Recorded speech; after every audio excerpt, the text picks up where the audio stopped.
All right, let's dive into the poetic philosophies of two absolute titans of the Romantic era, um, William Wordsworth and Samuel Taylor Coleridge. Oh, fantastic. And we're going to be looking at an academic paper today that really kind of picks apart their different perspectives on what makes poetry, well, poetry. Right. And what makes this even more fascinating is that they weren't just rivals, they were actually really close friends and collaborators. Yeah, I mean, their friendship adds this extra dimension to their debates, you know? It Like, wasn't just about, like, winning an argument. It was this really productive tension that pushed both of them to think in these really deep ways about art and expression.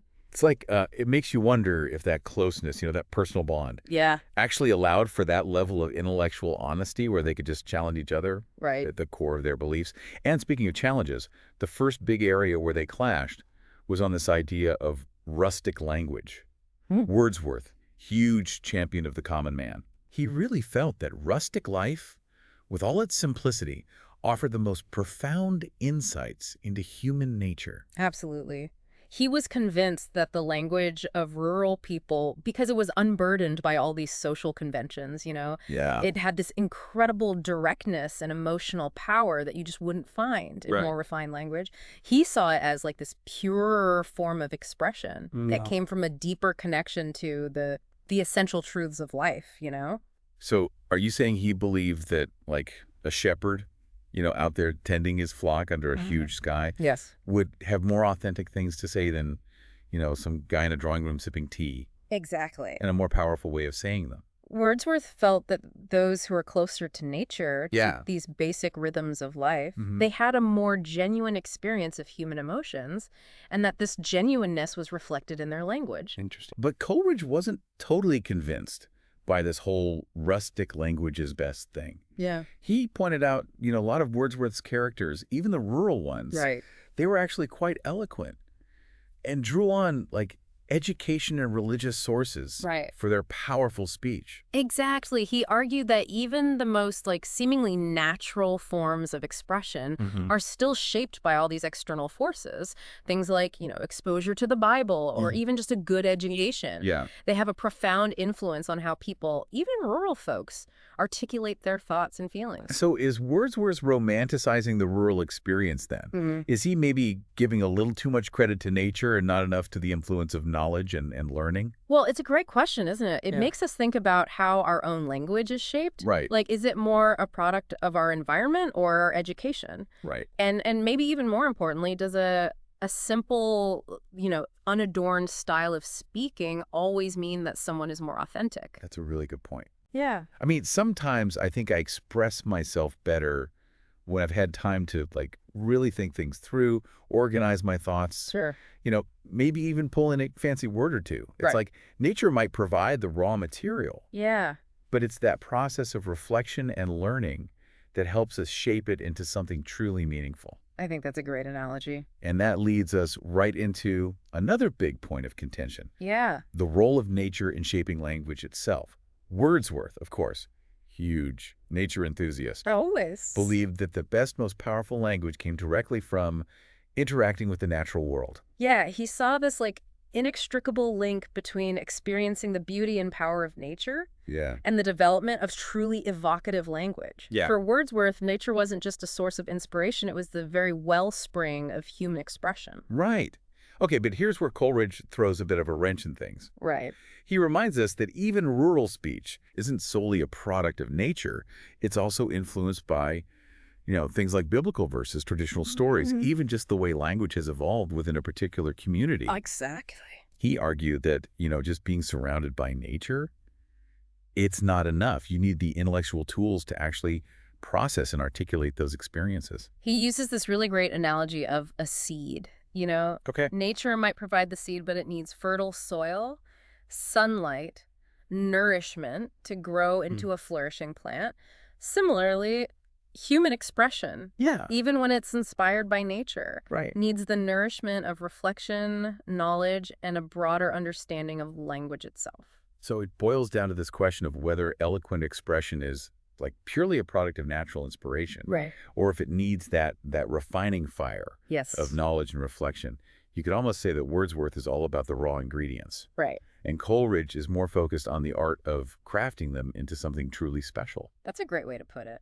And this tension between raw experience and refined expression is at the heart of so many of their disagreements. Absolutely. Which makes me think, how does this debate play out in a world that's increasingly dominated by technology? Oh, that's such a good question. Right. I mean, we're bombarded with information, new terminology, these evolving forms of communication. Yeah.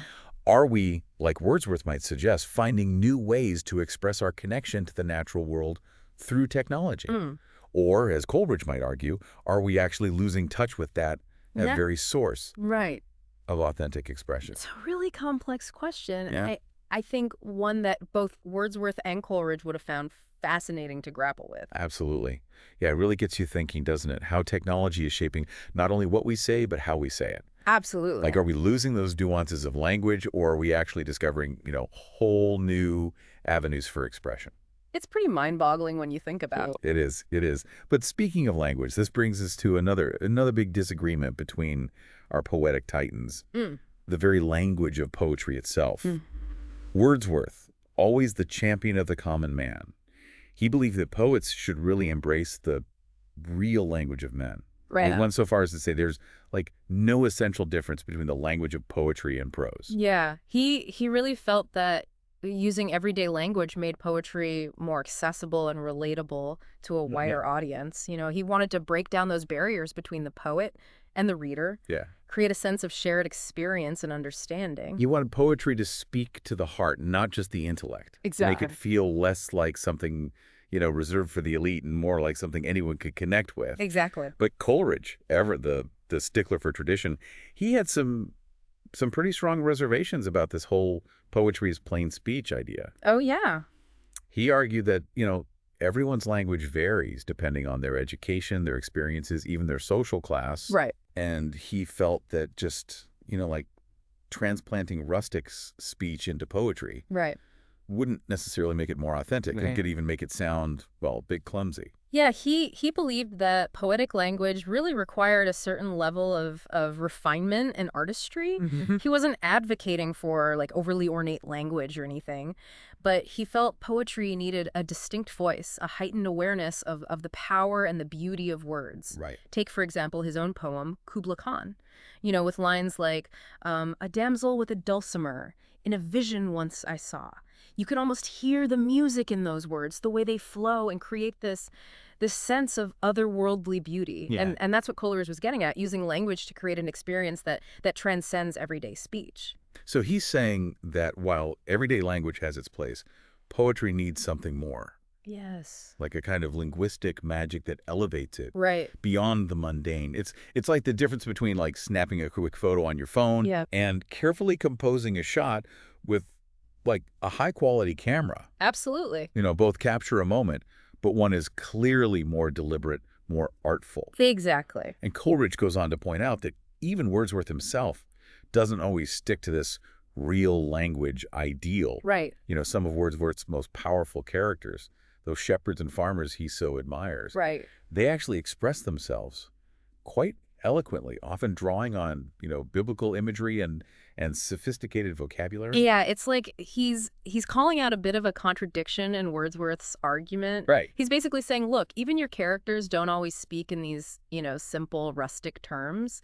They're influenced by their education, their religious beliefs, the broader culture they live in. So he's poking holes in Wordsworth's kind of romanticized vision of the rural poet. Yeah, he's challenging Wordsworth to acknowledge that there's this really complex interplay of influences that shapes language, even in the most seemingly natural environments. And this brings us back to that key theme in their debate.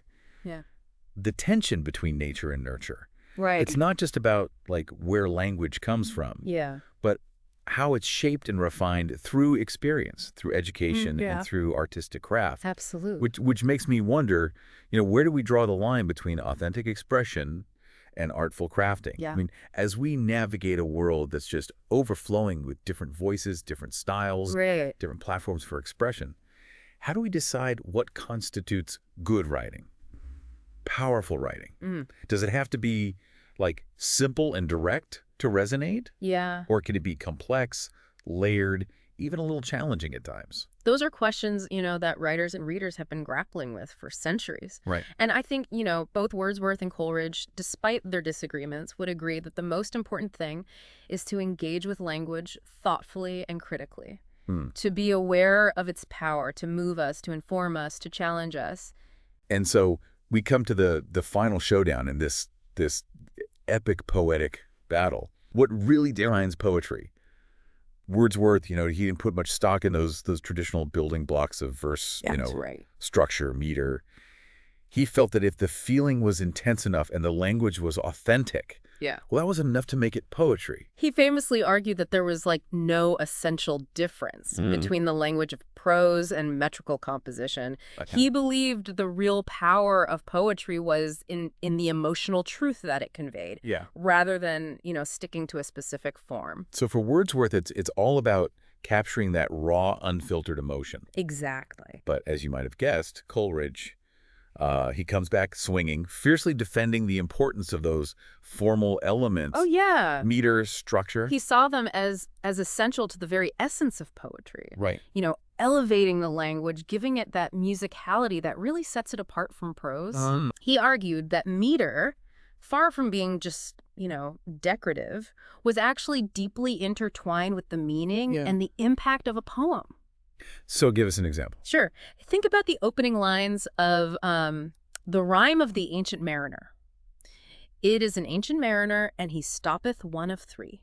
The rhythm, the rhyme scheme. Yeah. They all work together to create this immediate sense of mystery and intrigue. Right. And that's what Coleridge is getting at, Meter and structure, they aren't just arbitrary rules. Right. They're tools that poets can use to shape emotion, create emphasis, and evoke these very specific responses in the reader. So while Wordsworth might be all about that emotional gut punch, Coleridge wants us to really appreciate the artistry involved in crafting those emotions into a truly poetic experience. It's like anyone can throw paint at canvas, right? Right. But it takes a real skilled artist to create a masterpiece. Exactly. And I think that's what makes this whole debate so fascinating. It pushes us to think about our own preferences as readers. Are we drawn to that raw, unfiltered emotion of free verse? Or do we prefer the more structured, the more musical quality of traditional forms? It really comes down to what speaks to our individual sensibilities. Absolutely. Where do you land on this personally? Do you have a preference for free verse or structured poetry? I really appreciate both forms. Right. I can be, really moved by the directness and the emotional intensity of a free verse poem. Yeah. But I can also be just completely swept away by the beauty and the complexity of a well-crafted sonnet. I think both approaches have their own unique power and appeal. And that's the beauty of this whole Wordsworth versus Coleridge throwdown, isn't it? It's not about picking a winner. Right. It's about recognizing the enduring power of these questions, these fundamental debates about art and language. Yeah. They're still so relevant all these centuries later. They've given us this framework for thinking critically about how we experience and interpret art, whether it's poetry, music, painting, any other form of creative expression. Right. They challenge us to consider the balance between form and feeling, tradition and innovation, the personal and the universal. And ultimately, I think that's their greatest legacy, isn't it? They've pushed us to think more deeply about what art means to us. Yeah. How it shapes our understanding of the world and how we can use it to express our own unique perspectives. Absolutely. And here's a final thought to ponder as we wrap things up. Okay. In today's world where the lines between genres are becoming increasingly blurred, Right. What truly defines poetry for you? Yeah.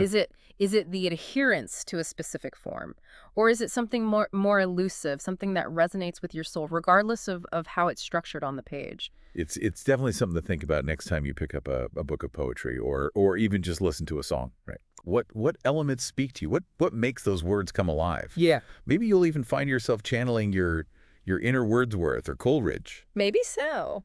Well, that's it for this deep dive into the fascinating world of romantic poetry. Until next time, keep those brains buzzing and those hearts open to the wonder of words.